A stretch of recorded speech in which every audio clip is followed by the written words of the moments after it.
Blackstone Audio presents The King's Bed, Sex and Power in the Court of Charles II by Don Jordan and Michael Walsh. This book is read by Steve West. Preface to the American edition. The sexual revolution began in the 60s, the 1660s.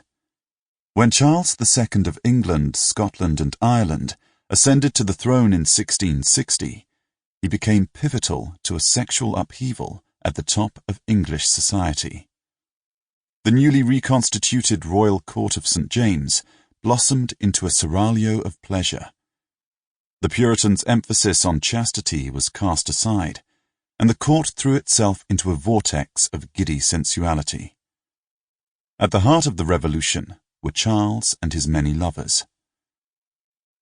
While writing our previous book on Charles II, The King's Revenge, we became aware of just how important the king's mistresses were in the life of both court and monarch.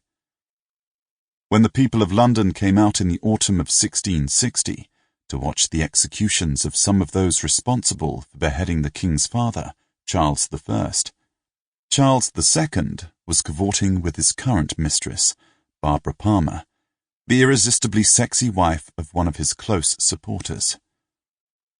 From this contrasting tableau of torture and pleasure, we begin to consider to what extent Charles's mistresses had held power over his life.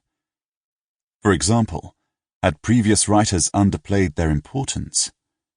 Contemporaries who wrote about their king certainly thought he spent too little time on affairs of state and too much time purely on affairs.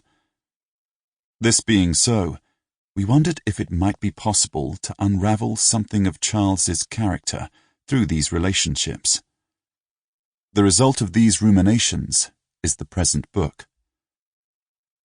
Charles not only loved the physical allure of women, he also adored their company, their society and gossip, the games, the rivalry, the coquetry. He surrounded himself with women, keeping former mistresses on his payroll in the royal seraglio at Westminster long after passion had abated. Some of his mistresses held such sway over him that they were in control of the relationship. This influence went beyond the bedroom to affect foreign and domestic policy. Barbara Palmer, who dominated the first decade of his reign, worked as a spy for France, and connived successfully to persuade Charles to sack the most important statesman of the Restoration. Sample complete. Ready to continue?